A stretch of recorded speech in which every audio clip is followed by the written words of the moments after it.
I'm still trying. I'm still trying to wrap my head around that, around the fact that we are on day 8, because for me, it still feels like we had our first webinar yesterday, and now we are down to the second webinar.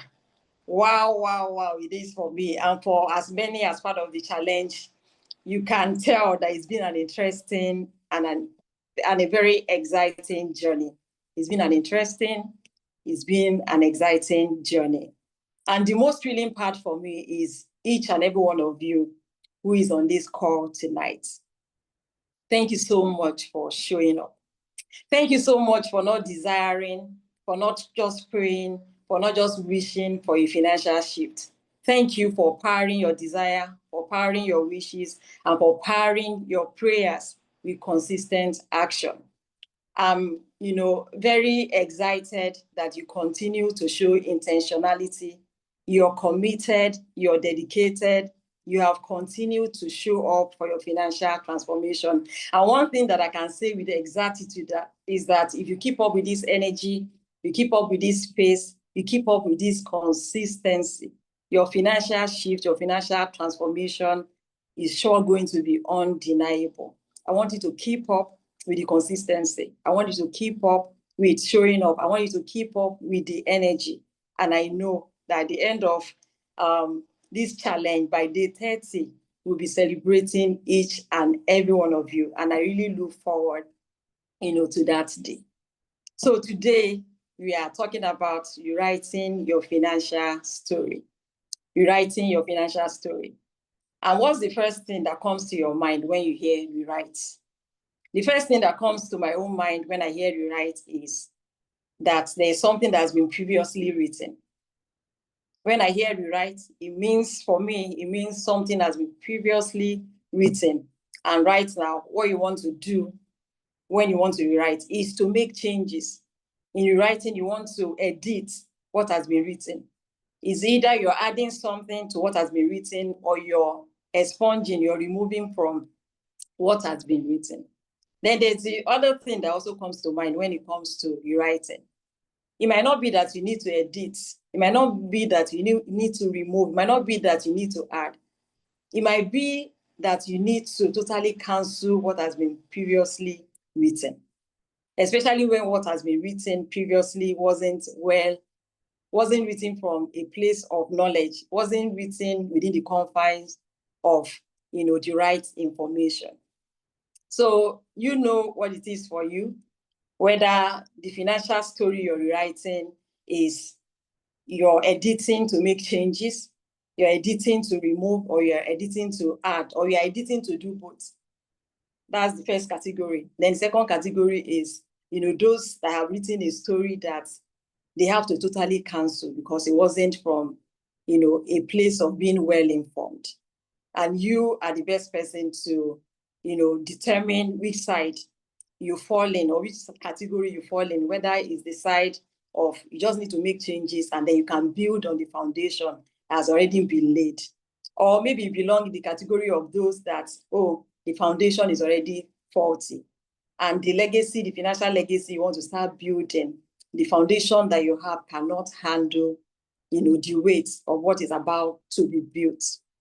Wherever, you belong to, I want you to know that this session, whether you're editing, you're adding, you're removing, or you're totally canceling to start all over again, this particular session, this webinar we're having today is for you.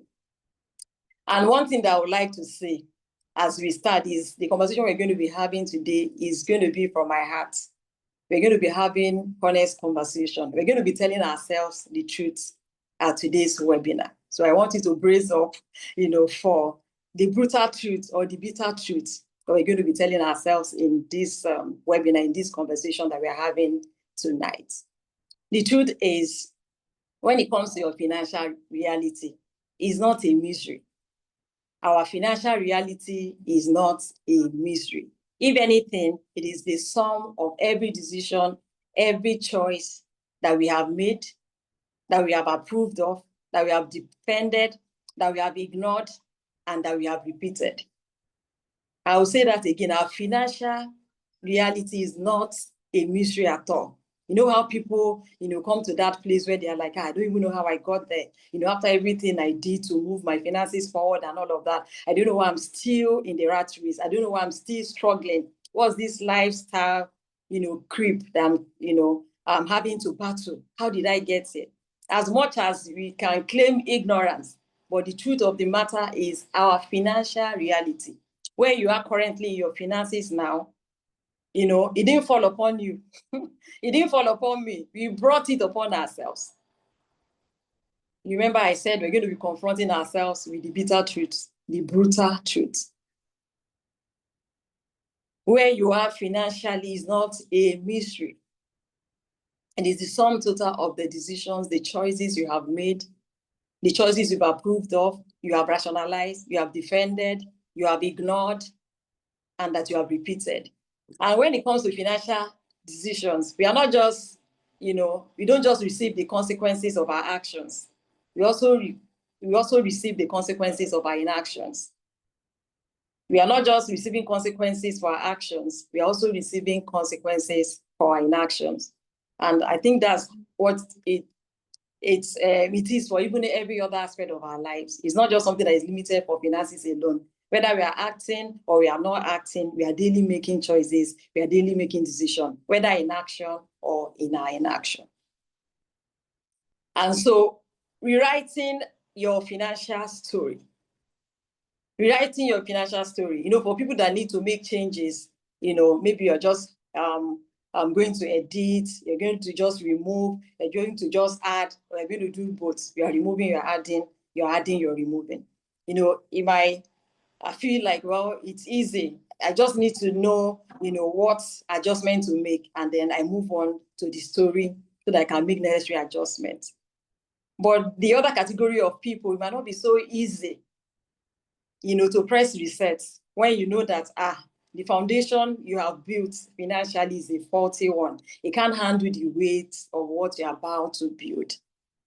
And when it comes to, pressing reset, when it comes to canceling a story that's been previously written that doesn't serve our financial goals, it's not something, that is easy. It's not a decision that is easy to make. It's not a decision that is easy to make because you have to first, confront yourself with the truth. And what truth? That decisions that you have made for your finances, the choices you have made for your finances in the last couple of years, be it 2 years, be it 5 years, be it 10 years, be it 15 years, you have to come to a point where you acknowledge that I didn't make a decision that was in my best interest. And that's not an easy place to be. To come to that place where you acknowledge that, for the last 10 years, the financial decisions I took messed up my finances. But that's the starting point. You need to come to a place where you confront, your financial reality, where you accept, you take responsibility that I'm here financially because of the choices that I made, because of the decisions that I took. Because only when you come to terms with that, are you truly ready to make, a move forward? It's only then you're ready to make a positive move that will, improve, that will shift your finances. And starting all over again, accepting that, the financial decisions that you made in the past is not in your best interest, will also bring you to the point where you now have to press the reset button. And that will mean starting all over again. And I know that can be very hard as well. You know how it is for us to even start a thing. All of the insecurities, all of the, limiting thoughts, all of the, I'm not good enough, all of the, insufficiency and inadequacy that we feel, even with something that you're starting for the first time, let alone having to now totally cancel, press reset and say, I'm starting all over again. A lot of people don't have the courage to do that. Because one of the things that we keep coming to their mind is, what are people going to say? So the moment I press reset, I'm not going to validate, people who said, this person does not have control over their finances. I'm going to start validating their opinions, their thoughts and all of that.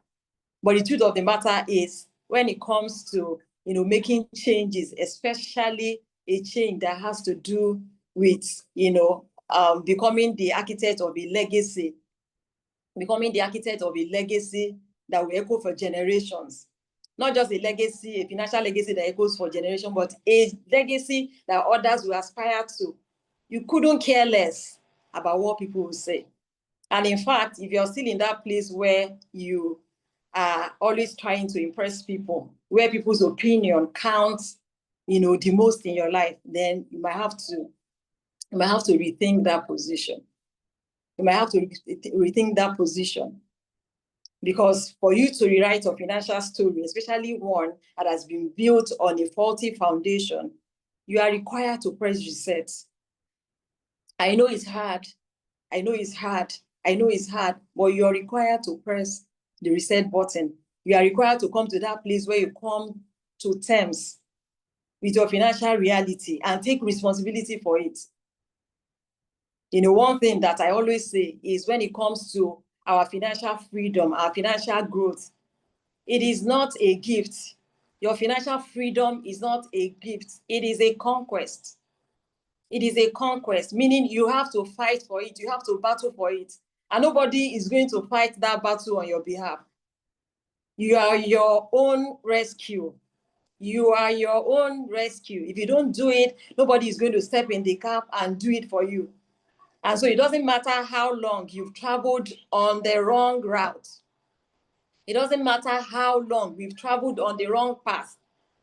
You can't continue to travel on that path, especially when we know that it's not leading us to the destination that we desire. And so it doesn't matter whether it's been 4 years, whether it's been 8 years, whether it's been 16 years, as long as it's the wrong path. Life will not magically reward you for the effort you are making in the wrong direction. Until you make a U-turn, until you turn the wheels, nothing will happen positively in your favor. The odds will not change in your favor. And there is nothing shameful about starting all over again. There is nothing shameful about starting all over again. Nothing shameful. If anything at all, it shows courage. It shows courage that you were in a situation, you made a decision that put you in a situation where you later realize, that decision wasn't in your best interest. It takes courage to be able to say, no, I'm not going to continue any further. Those who don't have the courage continue on that wrong path. Why? Because of what people will say. People will now think that I don't know what I'm doing. People will now think that I don't know how to make good decisions. People will now think, and all of those things that runs through our heads, that people will think about us. But the truth of the matter is, in the long run, it doesn't matter. Whatever people want to think, it's better for them to think it now. It's better for them to think it now. And I'm not, telling you something that, I haven't done. I'm not telling you something that we haven't done. And by we, I mean even as a family. We have been in situation as a family that we needed to press reset, that we needed to rewrite our financial narrative. We have been in a situation where, we came to the end of what we knew to do as it has to do with our finances. In 2014 through 2015, our thriving business spiraled into a crisis. And that 2014, 2015 was supposed to be that year, where it was supposed to be that year where we were boiling, But like my husband would say, but it now became a year we're boiling. We're boiling in steamy hot waters. Just because of a financial decision we made for our business. And then we exhausted everything we knew to do. We exhausted all the places we knew to go to. Everything that was available, the tools and all of that. But instead of the finances to get better, it was as if we were plunging deeper. Our bank balance for our business account didn't just hit zero, it plunged into negative. It was a serious time. It was it was a year that I consider, at least in that moment, I consider that year to be, a year of a continuous stream of bad luck. That's the way I always like to refer to that year, a year of a continuous stream of bad luck. But with the benefit or clarity of hindsight, I now recognize that what, I thought of as a catastrophic, a disastrous year, turned out to be a very critical chapter in our lives. It was a year that we needed to navigate because there were lessons that we learned in that season. And so wherever you are, as it has to do with your finances, yeah, you might be, you might look at your finances, or you look at your financial story and like you are disappointed by the destination you are at. But I want you to know that even failure too in your finances is feedback. And that was exactly what we did in that year. We took what we were experiencing as feedback. You might have made a decision, whether consciously or unconsciously, but it has brought you here. We accepted responsibility for it.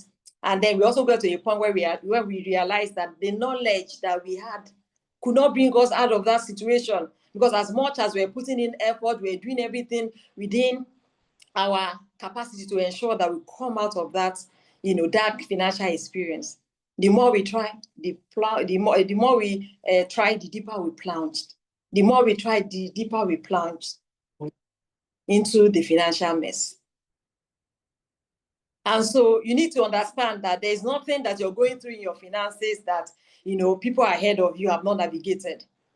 And there's nothing that you're going through in your finances that even people that are coming behind you, there are still some people that will navigate the experience that you're navigating now. And so are you going to take responsibility for your finances by accepting, that whatever it is that is the report card I'm getting, it is because of my choices, it is because of my decisions, because that's where we're going to start from. Because to write your financial, financial story, it must be an acknowledgement that I got me here. Because it's only when you take responsibility that you can actually do something about it. But if you still continue to act as a victim, you really fall into victimhood, and you'll be in that place where you think that except somebody comes to your rescue, there's really nothing you can do about your financial situation. And then, to continue with the story I was sharing about what we navigated, that dark experience we navigated in our finances, we had to come to a point where, we told ourselves the truth. What we know is not enough. So, because some people will be like, I don't want to ask questions and all of that. If you really feel like I'm dumb and all of that, at least if you ask, you don't have to ask again.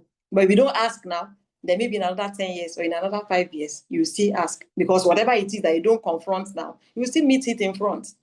Whatever obstacle you don't grow the capacity to overcome now in your finances, you will bequeath to the next generation. You will bequeath to the next generation. That some of us are still fighting the battles that our parents ran away from. And one of the reasons why we've been coming up with, different multiple challenges. We had multiple stream of income challenge, we had money mastery challenge, and now the third challenge we are having, financial discipline challenge. What are we trying to do? We are trying to rewrite the financial narrative. Because when it comes to making changes, especially when you are not in that place where you can hold yourself accountable, you need to be in an accountability system where you are being held accountable. Because there are certain things, just like, that season of our life that we navigated, we came to a point that we didn't know what else to do. We didn't know what else to do. I remember my husband coming home one day and he says to me, we need to seek external wisdom. And it is, a wise person that asks questions. There's a Yoruba adage that asks for direction will not miss their way. And so, we came to that point where we needed, to accept that what we currently know cannot serve us. What we currently know cannot serve us. And we knew the financial goals that we have. We knew our financial targets. And so we can't be here as in let's just see what we can do on our own. We are giving our best. Let's allow that best to bring the outcome and all of that. We should have just sat down and said, since we are putting our best, let's just pray. But sometimes your best is not what it takes to bring you out of that financial mess. Just like in our own case too, our best wasn't enough. Sometimes we need to engage what it takes to bring us out of that financial confusion. When your best is not enough, it's time for you to look outside for external wisdom. Remember, we are rewriting our financial story. And so you want to put yourself in that place where you're open-minded, where you have an open mind, where you are willing to leverage the experience of those that have gone ahead of you. because there is a shortcut that is part of, being in a mentorship system where you're riding on the shoulders of someone that has been through that experience. So instead of you trying to figure it all out and all of that, you leverage their experience. And there are those that are also, coming behind you, that if you navigate this journey well, they also leverage your experience. And that's the way life works. Taking responsibility and doing what it takes to get out of that financial situation.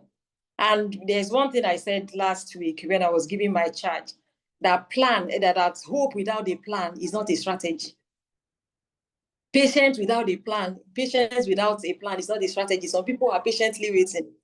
Why you're waiting? Because some people think that being patient is something that is inactive, as in that being patient is being inactive. Like you're not, doing anything. You're just patient and then you're waiting for time to pass, or you're just patient, you're just waiting for things to align. How will they align? Because if there's patience and there's no strategy, no system and structure in place, at the end of the day, that patience will not bring forth. It's the same thing we hope. And a lot of people have been hoping for a very long time for their finances to change. At least if you don't know of anyone, some of us know of our parents. And, growing up, I just thought that, one day we'll wake up and we'll be millionaires. I thought that one day we'll wake up and we'll be millionaires because, I saw my parents, they were putting in efforts now. They were doing a whole lot about their finances and all of that. But the whole lot they were doing was not the required effort. It required effort. I've seen people, I've had conversation with people, and they're like, if only you know what I'm doing a whole lot. There's difference between a whole lot too, and there's difference between a whole lot and what it takes to break through financially. It's not in the activity. In one of the mastermind sessions we had sometimes, I think some few months ago, I was talking about the law of intentional, consistent growth effort. It's not every effort that is a growth effort. It's not every effort that is a growth effort. For every financial mess, there is a required effort. There's something that you have to do. It's not just anything. There must be a strategic step. And so if you're at a destination right now that disappoints you financially, rerouting is within your control. You are never too gone on the wrong path. You're never far gone on the wrong path. The moment you realize that, the decisions I'm taking is not honoring my financial goals, it's wisdom to turn back. It's wisdom to turn back. Not for today, but for the future. Not for today, but for the future. And I'll tell you a quick story. A couple of weeks ago, I think, it was first week in October. And so I didn't have appetite, and, I just recovered from malaria and all. So I didn't have appetite. And my husband was like, there's this, grilled fish I like. Let's go and get it and see if you'll be able to eat that. And then so we went to buy the grilled fish. So on our way back, we decided to, stop over at a shopping mall to get some items. And as we were trying to pull over at the parking lot, this elderly man approached us, and he was like, good evening, my children. And of course, we answered him. And, the next thing he did was to face my husband. I was like, my son, please, I want to ask you for a favor. I'm not a beggar. And from how he was even talking, that this person is learned. I'm not a beggar. Please, I just need a favor from you. Anything we do, I just need a favor. Actually, I'm a pensioner. It should be like in his early 70s or so, or late 60s. It's like, I'm a pensioner. My pension, and this was, first week in October. It was about maybe 6th or 7th of October. And so the man was like, my pension, they said you to drop today, but I've waited. And this was around maybe 8 p.m. So I've waited since morning. I have not eaten. Thank you. I've waited for the pension money to drop since morning. and it didn't drop. I've been calling my son. I don't know, maybe he has an only child. He said, I've been calling my son and he's not picking. And as he was, narrating his experience, I was, low-key heartbroken. I was low-key heartbroken. Like, oh, so the reason why I came out tonight is I don't want to just be in that house and just starve to death. So I just want something that we eat just this night. Anything we do. And then he was holding his car key. Say, I've not been able to even, throw my car and all of that. And of course, we did, my husband transferred some money to him, but by the time I got back home for another 1-2 weeks, I just kept going over that man's story. I just kept going over that man's story. And there was a particular class that I took, I think about maybe 3 months ago or 4 months ago, where I was talking about pension. And I was telling people that attended that webinar that if your retirement plan, if pension is the only retirement plan you have, what you have is not a plan. What you have is a tension plan. If pension plan is the only plan you have for retirement, what you have is not a plan, it's a tension plan, So he was still waiting for his pension. Can you imagine that September pension has not been paid as at 7th or 6th of October? And then he said something else again, that he was calling his son, but he doesn't know since morning up until 8 p.m. his son has not picked his call. So even our children cannot be our retirement plan. Our children cannot be our retirement plan. Why do you need to rewrite your financial story? Why do you need to rewrite your financial story? The truth of the matter is, without a strong why, you will not move to action. Without a strong why, I will not move to action. One of the reasons why in 2014, 2015, we decided to seek external wisdom is because we told ourselves the truth. And one thing we also told ourselves was, this cannot be the end of our story. This cannot be the end of our story. If you're still struggling financially, until you see improvement, until you see your finances begin to shift, we can't sit down. Because most times people are always, in that place where they're like, oh, it can't be me. You see someone who is still working so hard with gray hair, and you're like, no, me, I even want to retire before 60. It's not by mouth. It's not by mouth. And I have another question. And the question is, the story that you're writing, the financial story you've written so far, is it a chapter of convenience? Is it a chapter of convenience? Is it a chapter of comfort? Is it a chapter of as long as it's easy? Is it a chapter of, well, when I have the time? The financial story that you're writing, is it a chapter of convenience? Or is it a chapter that is a declaration of conviction? I just talked about having a strong why. Because when you have a strong why, and not just a strong why that is linked, because for the why to be strong, it has to be linked to a greater purpose. Otherwise, any little obstacle, any little setback, any little challenge, what will happen? You cave in. But with a strong why, that strong why that you have will continue to fuel the consistency. Will continue to fuel your consistency, fuel your commitment, fuel your dedication, fuel your intentionality. Because as much as, we see people struggling at old age, it was a video that my husband showed me today. A woman was being interviewed in that video. And then the woman was asked, of course, she's already over 60. So they asked her, oh, before you were 60, what did you think you'd be doing at 60? She said, oh, I thought I would be retired, living my life, just enjoying life. I'll be retired. I thought I'll be retired. And then the interviewer asked her, so what are you doing now? And then she says, I'm still working my butt out at 66. I'm still working my butt out at 66. It's not by talk. Talk is cheap. It's not by talk. Talk is cheap. Talk is cheap. The real evidence that we want financial breakthrough is our actions. Is our actions. And before action, there's something that I need to talk about, which is the very first step to rewriting our financial story. The very first step to rewriting our financial story is becoming. A lot of times when I have conversation with people, they are always like, oh, so what is the next thing to do? What do I need to do now? Okay, so just tell me. And one thing I don't fail to tell them is, it's not about doing. There is something that comes before doing. It is becoming. Who are you willing to become? Because if you don't become, you don't even have the capacity to do. A lot of people have, like, maybe, let's say 90%, I'm not sure of the stats, maybe 90% are doing.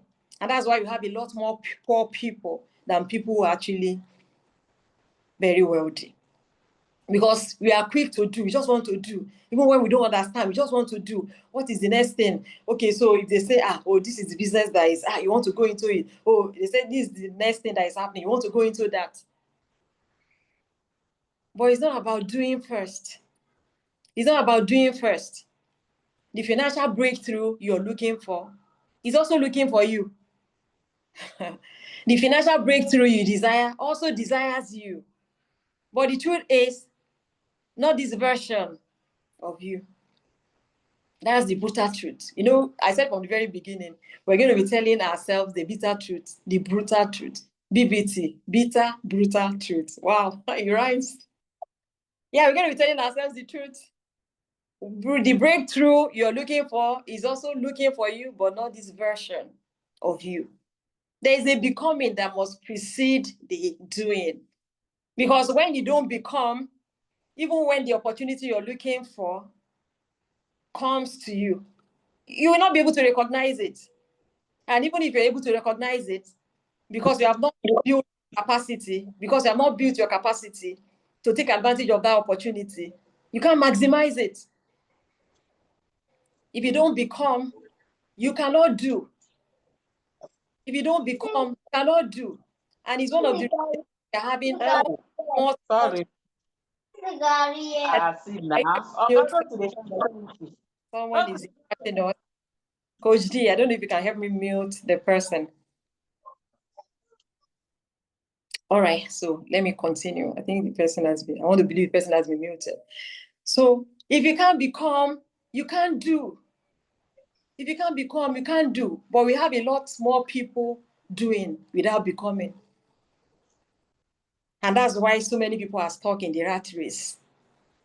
I remember, I remember one time, that my husband paid for a mentorship, and I wasn't around because I went to have my third child. And so by the time I came back, when I'll go for that mentorship program, when I attended their meeting for the first time, their mentor said something that I have not forgotten to date. And what did he say? He says to us, you cannot have the result that you have not become. At first, when I heard it, I thought I actually understood what he was saying.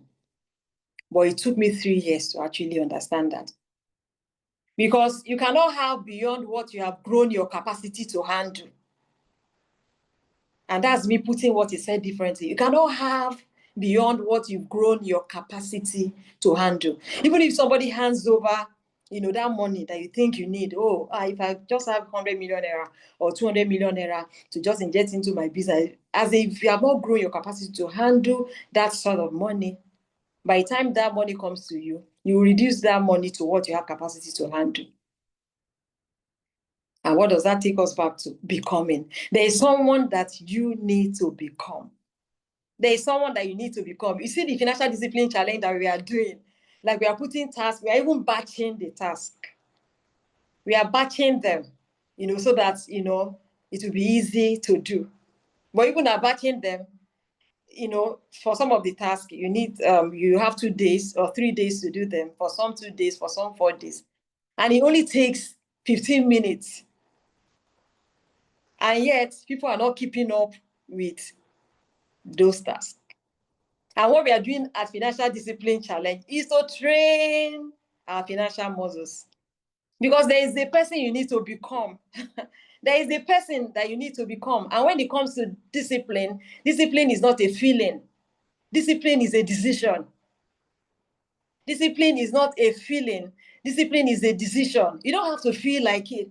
As long as it is for your utmost good, as long as it's going to honor your goals, you commit to it. I wish I can show you the screenshot of my alarm, because I'm someone that, I'm not a very organized person. But even not being organized is not an excuse anymore. It's no longer an excuse with technology. Everything about me now is on schedule, because I can be very scattered brain as well. I want to do something, the next minute I've forgotten. I have put everything on alarm. I have put everything on schedule and everything on alarm. And so before I came for this meeting, I had to silence my alarm. Otherwise, it will be coming off what I'm supposed to do. And so every hour of the day is on alarm. There's no hour of my day that goes to waste anymore. And so a lot of times, people want financial breakthrough and all of that. They want financial transformation. They want a life. They want to be able to build a legacy that the next generation will be grateful for and all of that. But they are not willing to commit to the process that delivers their desired outcome. And life doesn't answer to desires. It doesn't matter how much you desire. It doesn't matter how much you wish. It doesn't matter how much you pray. At the end of the day, the result that we want will only answer to implementation. It will only answer to execution. It will only answer to action. It will only answer to action. Because talk is cheap. Talk is easy. Talk is cheap. Talk is easy. Anybody can talk. But if you want a shift, you must be willing to put in the work. And a lot of people will say, oh, I don't have time. I don't have time. I'm going back to the story of the pensioner. Of course, he's no longer working actively. You need to understand that there's a time that the system will also reject you. Of course, nicely, they will hold retirement party and all of that. So at the end of the day, after retirement, after they tell you that you're too old to be in the system, so what will you be doing with your life? What will I be doing with my life? And so if there's no 1 hour in the day that is exclusively for building your own thing, then you're wrong. We're talking about rewriting your financial story. Do you have an hour in a day that is exclusive to you? Because so many people are so, they are so, what's the word now? They are so into building other people's businesses. And I'm not saying if you're on a job, you shouldn't give your best. By all means, they are paying you for that job. You give your best. But what I'm saying is there must still be a time that is for building something that is exclusively yours. There must still be a time for building something that is exclusively yours. Building something that nobody can fire you from. There are still people that are still consulting at 70, at over 60. As in, there are still people that worked, till they dropped. As in, not that sort of work. As in, because as we grow, we also evolve. Our responsibilities also evolve as well. So do you have that 1 hour?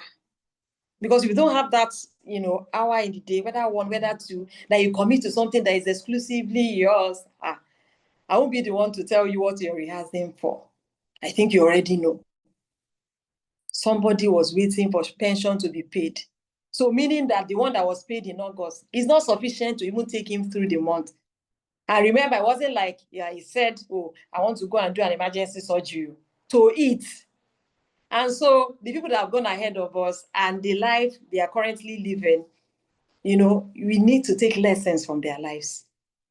We need to take lessons from their lives and begin to look at, what is it that they actually did wrong to come to that place where, even though they are all gray, they are still having to come out middle of the night, to ask for alms, to beg just for something to eat. Rewriting your financial story. Rewriting your financial story. And so when it comes to, making financial decisions, we cannot afford to be emotional. We cannot afford to be emotional. When I was giving charge last week, you remember the story about a prophet that I narrated. He was a good man. The wife was even telling Elijah that, my husband, he feared the Lord. Fearing the Lord is not enough. Goodness is not enough. Good intention is not enough. I wish is not enough. I prayed is not enough. I desire is not enough. You must be willing to roll up your sleeves and put in the work. And back to the story about us having to navigate a dark financial experience in 2014, 2015. Imagine that we're trying to figure things out by ourselves. I won't be here now. I won't be the one taking this class. I won't be here. In fact, because I'll still be somewhere trying to also figure out, how to make a living. But because we went to seek external wisdom, we were able to come to that place where from that 2014, in another 1 year, I think 4 months or 6 months, we came out of that financial mess. And the wisdom we used to come out of that financial mess was because we went outside of our comfort zone. We went outside of our comfort zone. Because the truth of the matter is, if you want life to be solved in future, it's important that you take the hard options now. When you still have the gift of youthfulness. You still have the gift of youthfulness. You still have the gift of youthfulness. You still have the gift of youthfulness. It is the time. It is the time to do the hard work. Not when the bones are weak, that you should be resting. That you should just be, as in, like, at that particular age, you should not have to work actively. By the time you're 60, you should not have to work actively. The money that you have earned, those active years should not be the one working the work for you. And that brings me to the next point. If you're working more than your own money is working for you, you need to rewrite your financial story. You're working more than your money is working for you. And at the very basic level, I would say your money must even be working twice as hard as you. If building, wealth is what you want. If building wealth is what you want, I was having a conversation with my husband, and I'm like, it's like people are not aware that the thousandaire, if there's anything like that, the people that had thousands, back in the days, people just wanted to be millionaires. This age that we are in now, the millionaires that we wanted to be then is not the billionaire of now. It's not the billionaire of now. If you have millions, it means that there's still work. There's still work to be done, because the millionaire of yesteryears is now the billionaire of today. So the goalposts has shifted. The goalposts are shifted. We are not about the millions anymore, because it's when you now have the millions, you now see that it's no longer sufficient. We are not talking about the billions. We're talking about the billions. We're talking about the billions. I remember, one of the trips that my husband and I made to the US, it was supposed to be like for vacation and all of that. And, it now became like an emergency surgery, trip. And that's not even that story for another day. So eventually, by the time we were done, they were done with the operation and all of that, they now said to us, go and see the financial counselor. I say, counselor again for you. Just tell us the bill now. This was, in the US. Like, go and see the financial counselor. And as we sat in front of the financial counselor, she handed us the bill. And I took the bill. I was looking at the bill. I was shedding tears. As in, it wasn't something that was premeditated. I didn't premeditate it. Like, what is this? Like hundreds of thousands of dollars. And like, I said, just for that simple operation. And the financial counselor said to me, he's a human being we saved, not a goat. I said, but you guys should have told us, as in, this is how much it will cost and all of that. They said, even if we ran into millions of dollars, they would still have done it. And then, they will give us a schedule that we use to make the payment and all of that. I'm like, oh, so that's how much our lives are worth. Most times we underestimate how valuable our existence in the world is. We underestimate how valuable, because and that experience, it really, it shifted my mindset. It shifted my mindset. It shifted my mindset. And so, when it comes to, and as much as I thought hundreds of thousands of dollars is, expensive, it wasn't like, no, for human beings, it's not. It's not. It's not. And that's why, one thing that I say jokingly is people who don't, have money should never say money is not everything. Until you have it, you can't say money is not everything. Because there are many levels on which money can say no to you if you don't have it. There are many levels on which, money can say, you want to really care for your loved one, and money will tell you no. You want to take a loved one to the hospital, and money will tell you no. And I can tell you this because it's been me. Growing up, when my father, fell into coma, and then he was at the hospital where he fell into coma in that hospital. And after a while, after they had tried everything they could, to resuscitate resuscitate him at the hospital to no avail, they referred him, but we couldn't move him from the hospital. As much as we wanted to move him, money said no. Money said no. So if money has not dealt, maybe some people, money has not dealt with them. You have never been in a situation where money crippled you, where money incapacitated you. Because if you know what money can do, people have, died for 50K, for 50,000 naira. Like, why they were looking for the deposit? Oh, the hospital said, as in, that's what money can do. And so it's important that we take, our financial success very important. Very important. I even remember, narrating my experience to, to a friend, and she was like, thank God that you guys even traveled at that time. That imagine, if it was in Nigeria and all of that, that to that level of operation, this one, blah, blah, blah, and all of that. And, because when you have money,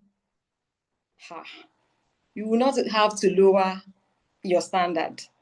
There are many people who are in a place where they are, even putting up with people that they have no business, putting up with just because they pay the bills. You're in an environment that doesn't honor your values, doesn't honor your existence, but yet you're there because they pay the salary. So it's important. You can't just leave your finances to chance. That's what I've come here to say this evening. And if this is the only thing I get to say, even though I still have, I got this, that I have 3 minutes left. That was about maybe 10 minutes ago, but I still kept talking. I'm sorry, guys. I'm sorry, even though I still have so much, to say in this webinar. But even if this is where I stop, I don't mind stopping here. So Coach D, should we have the... Should we have the questions, or should we round up and then we take questions? Okay, let's have questions first. All right. Okay, so let's take questions. I couldn't go through my slides. Sorry, guys.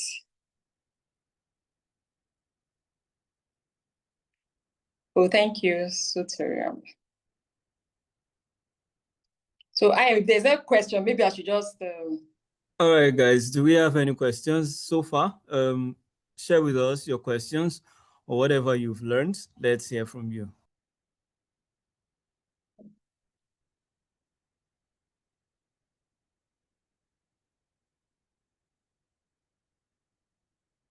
Good evening, Ma. Good evening, sir. Good evening, Ma. Good evening, everyone. Thank you. In fact, this webinar is really an eye-opener. Thank you so much, Ma. Oh, thank you. You see, most of us, we don't actually think about the retirement issues, retirement plan. What are we going to do that time when we're in our 60s, our 70s? I think we don't actually think about all those things or make plans. Many people anyway. I know that I'm not started making any plans for it. But Wow. but this webinar now has really opened my eyes. As you are talking, I've been thinking, okay, I can actually do this as a retirement plan, or I can actually do that. You see, most times knowledge is also power.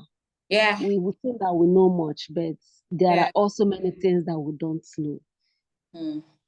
Now, my question will be, what kind of a retirement plan can somebody have? Maybe apart from saving. I know that saving is also okay, like the one you people brought out, the pension plan for Stanbic IBTC or whatever. What other things can someone do that will also serve as a retirement plan so that you don't need to depend on people? You know that, okay, this is my retirement time and I have this and money is coming.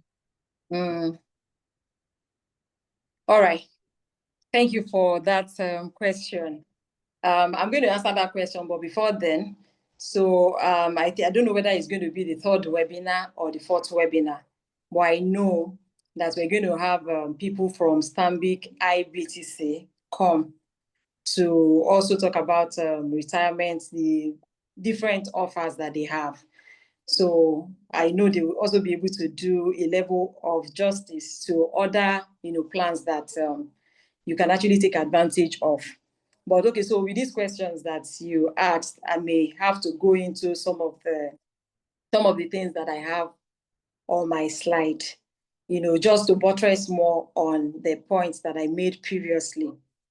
Rewriting your financial story. Rewriting your financial story. So some of the things that I wanted to talk about, but because of time that I wasn't able to talk about, one of them is, what I have labeled or titled Uncultured Generosity. So there are some links, and there's an ebook that you're going to get for those that are in the Financial Discipline Challenge. There's an ebook that you're going to get before the end of the challenge, and that book deals, extensively on some of these leaks. I have 3 that I want to talk about today, but I will talk about maybe 1 or 2 of them just to answer your question in a way. But that book is a comprehensive, is very comprehensive. So by the time you get it, I want you to take your time and digest it. And that being said, so I said uncultured generosity. The truth of the matter is, when it comes to building wealth, it's not something that is about a giant step. When it comes to building wealth, it's not something that you have to take one giant step. It is always one little step, one small step, one little step, one step, or one small step at a time. It's always in the small steps. It's always in the small steps. And some of the things that I want to talk about, which uncultured generosity is part of, is ways through which, our finances leak. Because a lot of times people say, oh, I am not earning enough. Oh, I just want to get the next income. Oh, I just want to. But at the end of the day, by the time they have another income, or by the time they get a salary increase, what happens? They match up their lifestyle. They match up their lifestyle with the increase they have just gotten. And that plunges them into what we call lifestyle creep. Where, with every salary increase, with every additional stream of income, you are increasing, your expenses. The uncultured generosity, has to do with, bailing people out consistently. Bailing people out consistently at the expense of your own financial well-being. Bailing people out consistently at the expense of your own well-being. There's nothing wrong with being generous, but generosity even must be budgeted. But a lot of times, because we live in this part of the world, and in Africa, there's such a thing as black tax, where you're not just responsible for yourself and your immediate family, you're still responsible for, people in your extended family. And sometimes you're also even responsible for people outside of your extended family. And as much as it's a good thing, it's a honorable thing, to be a generous person, it can also limit your financial potential. It can also limit your financial potential, because part of the money that should have gone into investment, part of the money that should have gone into maybe a business venture, we are talking about retirement plan, right? So part of the money that could have gone into investment. And I remember that when I was talking, I talked about your money working for you. your money working for you more than you are working for money. But with the uncultured generosity, for instance, some people are so spent, being there for others, not wanting people to, be in a financial mess, which is a good thing. But make sure that you're doing that from a good place financially. Make sure that every help, every generosity that you engage is not you jeopardizing your own financial well-being. But a lot of times, maybe because people, want to impress, or people don't want a situation whereby somebody asks you for money and you don't want to say no, so that they won't think that so this person does not have this money, this more money that I'm asking for, just because you want people to see you a certain way. Or people, do emotional giving. So somebody comes, with a pathetic story, and before you know it, you have emptied your account for them. As much as help is important, it's important also that you also consider your own financial well-being. And before you render any help, always ask the question, this help I'm about to render, will it put me in the same desperate position that this person I'm about to help is in? The problem, the financial challenge I'm trying to help this person escape, if I give this money out, will it also put me in the situation I'm trying to help them escape? So at every point in time that you're giving, at every point in time that you're helping, you must always consider your financial well-being. And I remember, making an example of the oxygen mask principle in the airplane, that in case of emergency, they tell you, it doesn't matter who is sitting beside you, whether it's your child, whether it's your husband, whether it's your wife, they will tell you to put on your own mask first. It's the same thing that is applicable to our finances. You have to take care of your own financial well-being. Otherwise, you will not be able to help even the people that you want to help sustainably. You will not be able to help the people you want to help sustainably if you don't take your own financial well-being seriously. Because most of the people that even are struggling in retirement are people that spent everything they had on other people, with the hope that, by the time these people, some might even be on children. And as much as it's important for us, you want to give your children good education, you want to give them this, you want to give them that, you want them to live in a good neighborhood, all that is good. But at the same time, you must also be setting money aside. I mentioned that you must have 1 hour that is exclusively yours, where you are building something that is yours. And so part of your retirement plan is that thing that you're building that is yours. Part of your retirement plan is, because even the pension plan and all of that, if that's the only plan, it doesn't matter the plan that Stanbic IBTC comes up with. At the end of the day, that cannot be your major plan. Your retirement plan cannot be your major plan, because the journey we are on, what we want to do is to be able to hand over options to our children, not obligations. Let it be that even in future, when your children are taking care of you, it's not out of obligation. Do you understand? So it shouldn't be that, if you don't send money to mommy now, if you don't send money to daddy now, daddy will not be able to eat. Look at the example of that man that I gave. Without his pension and without his children coming to the rescue, there's nothing that he can do. How about you commit to a business now? And then in the multiple streams of income challenge that we did, we also understood from that, challenge that it is not, when it comes to business, it's not, there are different levels of business. There are different levels of maybe businesses, I would say. There are different levels of businesses. It's not just that, okay, maybe you have a shop, or you have a shopping mall or something. There are different levels of businesses. So I don't know if that maybe video is open and all of that to people, but there are different levels of businesses. You need to maybe have a conversation, maybe with Coach D, to know, okay, so to be able to go through what you do and be able to advise you on the specifics of the business that you can go into. But you must have 1 hour that is exclusively yours, so that money that will have gone into, because the truth of the matter is, if you don't have use for your money, people are going to come with relentless demands. And at the end of the day, it won't be that money is not enough. It will be that you are allowing your money to drain through uncultured generosity. And I think that's the only one I'll be able to take. But we still have, a lot more. So by the time you have the ebook, I'm speaking to Radiant Kalista now. By the time you have the ebook, you will go through all of those other links that it's important you block. So that when you block, because in blocking those leaks, you'll now be able to set something aside, like, oh, even this money you're thinking, oh, maybe it's not enough and all of that. By the time you block some of those leaks that were, listed, that are listed in those books, that are listed in that book, you'll be able to now, you'll be able to now even set money aside. You'll be able to set money aside, because going forward, you're going to be making financial decision that is that honors your financial stability, right? You're going to be making financial decision once you have been able to successfully plug the leaks. Then you're making decision that allows that you now have extra money that you can put into that investment. You have extra money, you can commit into that business, grow that business, scale that business. It will take time, but eventually you will get there.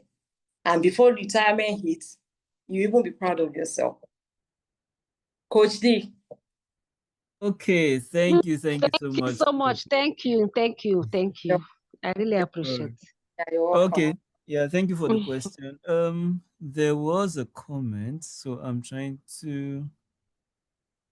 Yeah, there was a chat. Okay, so Bumin Nahomi says, I just came in, but I got something great. We shouldn't leave our finances to chance. Awesome, awesome. I want to believe, thank you so much, Coach Nikki. I want to believe that we all learned something, and that we are going home with wealth of knowledge. You see, listening to Coach Nikki is always refreshing. She brings some thoughts. And sometimes she brings some grammar, but today she didn't. She only loaded a few. Thank you so much, Coach Nikki. Yeah. Okay, for those that are asking, for Radiant, Kalista, and any other person. Okay, so there's another comment. Another comment by Solomon. I need to create at least 1 hour for myself financially. Thank you, Coach Nikki. Beautiful, beautiful. Thank you. You see, for us, for instance, or for me, let Coach Nikki talk on our own behalf. I spend a minimum of 30 minutes. That's on rare occasions, but oftentimes an hour to learn about finances, because you grow to the level of your knowledge. You grow to the level of your knowledge. If you do not have wealth of knowledge, you stop growing. This day you stop knowing, you stop growing. While you might be growing physically, but mentally you are dying. So guys, you should always learn. All right. So she talked about the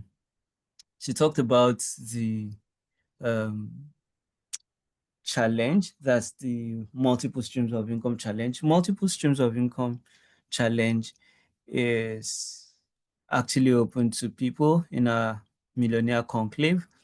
Okay, those that have gone through a 6 weeks or 6 weeks, some were 2 months program, okay, where they learn about their finances. But we could open it up as a course if you're interested. I mean, if we see people who are interested, we could open it up as a course. So you could watch, you could just go over it, because it goes beyond just having classes.